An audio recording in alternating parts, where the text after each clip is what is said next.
Every small town has its closely held secrets, I think. Sometimes there are rumors and gossip. Sometimes it's an old scandal or an urban legend most of the townsfolk will swear by, yet have most likely never seen for themselves. Sometimes it's a story about a ghost or some equally sinister creature, and sometimes it's a combination of these things. Most of the time, these whisperings aren't true, of course. People just get bored when local entertainment consists of nothing more than a movie theater and a pizza parlor. Every now and then, though, it's more than just verbal smoke and mirrors. I know of one such story, and it's true, I know it is. I lost my best friend to it. A friend who may have been more than a friend one day. His name was Darren. He was a sweetheart, and he confessed his love to me way back in kindergarten. He proposed to me with a strawberry ring pop. "Will you be my best girlfriend?" he asked me, nose stuffy from hay fever. The memory still puts a smile on my face. I know he always held on to those feelings, and those feelings are exactly what killed him. The last thing I can do for him now is to explain what happened. After all, even though he'll never know it now, I loved him too. I live in a small town, just like the kind I described, or at least it used to be. It's never been the kind of place where you know someone by name, but you would recognize most people on any given day. For whatever reason, the population has grown quite a bit in recent years, and more unfamiliar faces have moved in all the time. This place used to be quiet and cozy, but the modern world eventually made its way here. A lot of big franchises have set up shop too, and landscaping contractors from neighboring cities paved over many of the familiar landmarks to make room. The locals didn't like it, of course, but the mayor found the good of the state economy well worth the sacrifice for our personal history. They tried to soften the blow by saying that it was for a better future for the children. Still, when all is said and done, no remorse was shown and no apologies were made. The renovations that stirred up the most outrage were usually sentimental places. They chopped down quite a few trees older than the town itself. A few abandoned farmlands, which once belonged to founding families, used to stand at the rural edges. The properties were turned over to the state after the old handlers passed away and no next of kin stepped forward to claim inheritance. They were sold off and demolished. One site in particular raised a stink among the local schools. The Old Sherman Library on Baker Street, built back in 1907.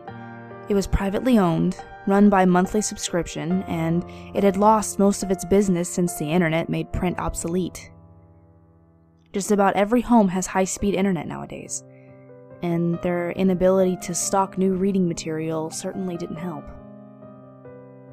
The state claimed the property on unpaid back taxes, and it was supposed to be auctioned off.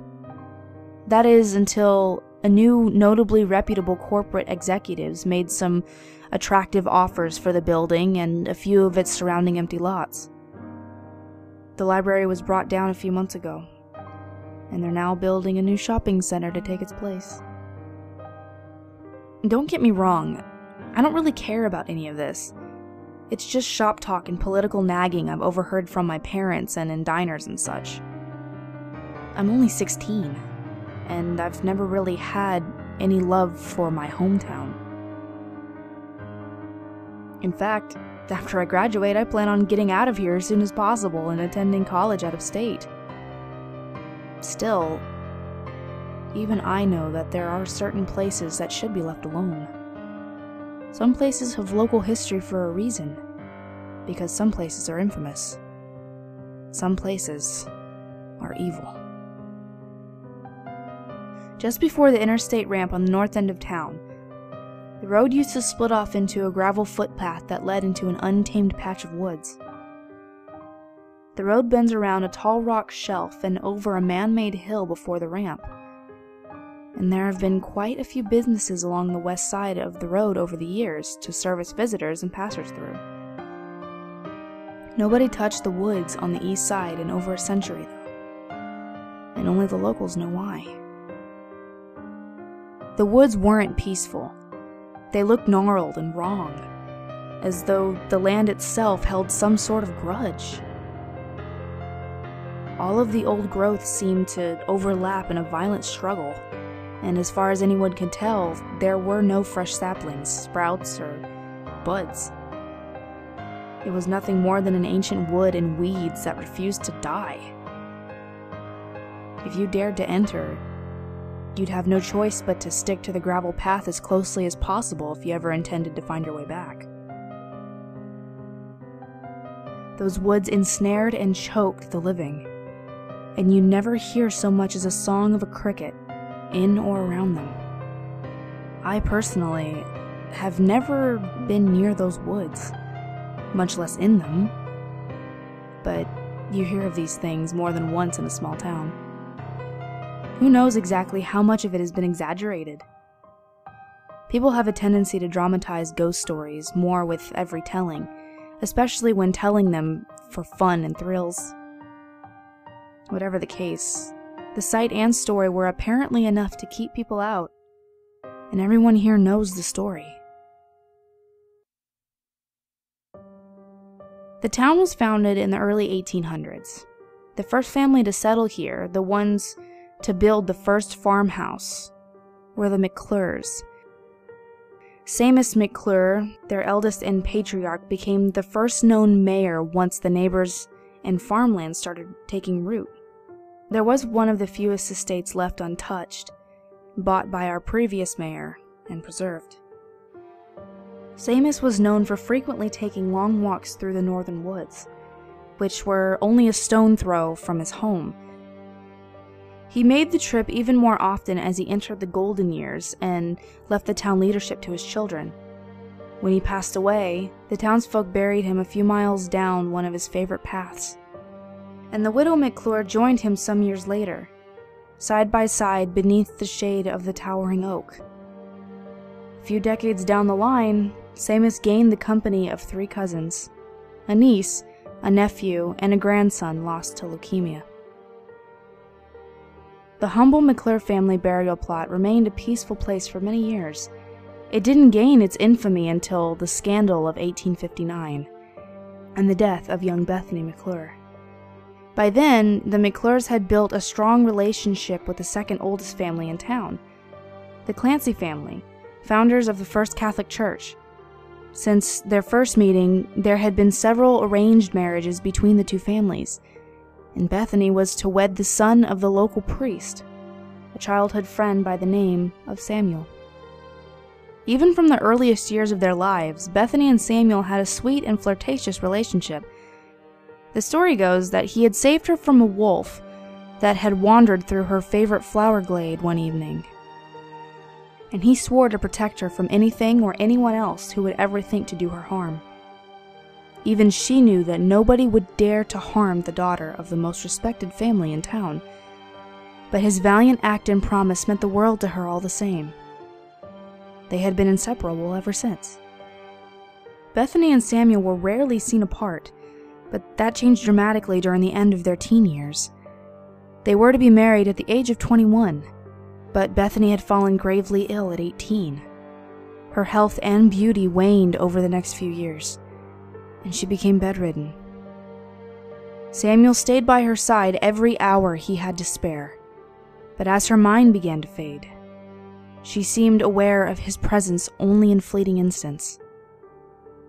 A few times, as though in a haze of dementia, she even forgot his name. Those may have been the first moments that turned his heart. Samuel's visits grew shorter and less frequent over time, and his mood changed. His concern turned to depression and resignation, which turned into impatience, and eventually to resentment. He wished to be a married man, married to her, and he had staked his happiness on it. In his eyes, she had abandoned him. He began to see his daily visits as a burden, and he made the minimal effort only out of some unspoken responsibility to his family. On Bethany's 21st birthday, Samuel had finally had enough. It became clear that the wedding would never happen, and in a fit of anger, he admitted to having lost his love for her long ago. He admitted that he had been seeing another girl for the past year, and that he intended to propose to her later that evening. He confessed that he didn't care about tradition, and that he wasn't about to sacrifice his happiness for it, and that he would be leaving the town with his new bride-to-be as soon as he could. Hurt and distressed, Bethany begged for him to stay. She said that she had accepted her death months ago, and she only held on as long as she had because she wanted to spend every moment that she could muster with him. She declared her love for him as though it were the first time she had ever done so. But Samuel would not listen. He expressed his hatred for her, and his grudge for tying him down in misery for so long. Before Bethany could utter another word, he stormed out of their bedroom. Still, in spite of her failing lungs, she yelled for him. She promised that she would not allow him to leave, and that she would not die lonely and unloved. Bethany died that night, and she was buried the following morning. Samuel did not attend the funeral, nor did any of the friends with whom she had lost contact since she fell ill. It was a small, somber affair. Her ex-fiancé also had made good on his promise. He proposed to his new love that day, and she accepted. They planned to leave town within the week, but it never came to pass. Several nights later, Samuel disappeared without a trace, having left behind an open and half-packed suitcase on his bed, his engagement ring left on top a stack of folded shirts. He was never heard from again. That's the end of the official story, the part of which the local authorities and the families involved will admit. Those in the know remain tight-lipped over 150 years, and remain so even now. Still, over time, enough whispers passed around to spell out the secret, more sinister details. Those would be the details that kept the locals away from the woods, and far away from the McClure burial plot. Though the search party found nothing, the story goes that he was found sometime later in the least likely place imaginable. They say that Bethany's mother returned in the spring to visit her daughter's grave, and the soil had been disturbed, though it didn't appear that any shovel had touched it. Rather, the ground was upturned and cracked. Freshly moist and black visible beneath the topsoil left cold, hardened, and grayed from the recent winter chill. It appeared as though someone or something had attempted to claw its way out rather than dig its way in. In fact, from the looks of things, the unknown thing had nearly escaped. Reluctantly, Mrs. McClure had the coffin uncovered. The idea of disturbing her daughter's rest brought her to tears, but she had to know if the grave had in any way been desecrated. Unexpectedly, they found the coffin nailed shut, just as it had been on the day of the burial. But it wasn't thorough enough for Mrs. McClure. She ordered the coffin to be opened, and therein lay a chilling discovery that haunts the family and the town to this day. Where there had once been one corpse, there were now two. There, in an expression of horror frozen upon his face, lay the missing Samuel Clancy, trapped in the late Bethany's loving embrace. I wish that I could say that that's the end of the story. I wish that I could say the forest was officially closed off to the public once and for all. Unfortunately, the government doesn't like to endorse ghost stories and urban legends. So, people here just stay away. took the story to heart and kept the whole thing secret from the outside world as best they could. Even so, there were bound to be at least a few too curious for their own good, and there have been. The next known victim didn't come until the mid-1960s. Some liberal arts student location scouting for a photography project. He came looking for the old graveyard, of course. The whole town suggested New Clancy Cemetery on the south side, the only burial plot used for traditional locals since the incident. He considered the idea, even paid it a visit. And the town believed they had narrowly escaped what was sure to be another disappearance. No such luck. The kid insisted on paying a visit to the smaller burial plot to the north because he'd read about it in some book written by nosy interlopers. A few desperate townsfolk tried to warn him, but their words only fed his curiosity. In the end, they found nothing left of him except for 2 items placed mysteriously on a stump just outside the forest path entrance: a camera and a wedding ring. Nobody searched the woods. Bethany had already claimed her prize. What was the sense in giving her another? The mayor personally bought that plot of land shortly after the college boy's disappearance, fenced it off, and threatened strict punishment for trespassers. I'm sure it prevented quite a few unnecessary losses, but not all. Missing persons reports still surfaced every now and then, stating the last known location somewhere nearby. But nobody in the town searched for long, and nobody ever searched the woods. That's how things went until recently. But through some legal loophole, ownership of any land estates purchased by seats of government authority were returned to the state when those officials passed away. The northern woods, along with McClure Plot, were returned to the state sometime in the early 90s. The current mayor sold a huge section of the woods to another stuffed suit with deep pockets, including the McClure burial plot. It didn't take long for them to throw up plans to level the land for a shopping mall and parking lot. Some of the people were actually relieved to hear this. If the grave was gone, they supposed, then so was the curse. They would be happy to get rid of it.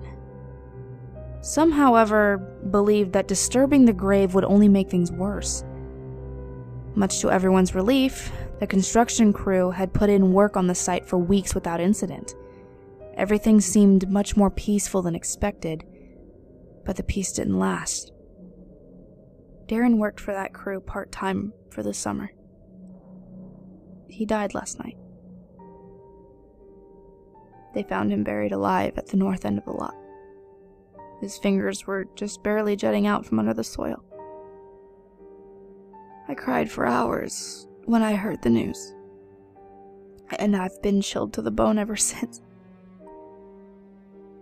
I wonder how many wives, fiancés, and girlfriends suffered like I am at this moment. I wonder how many wedding rings they found on that forest floor. This morning, I found a ring pop laying on the carpet outside my bedroom door. It was strawberry.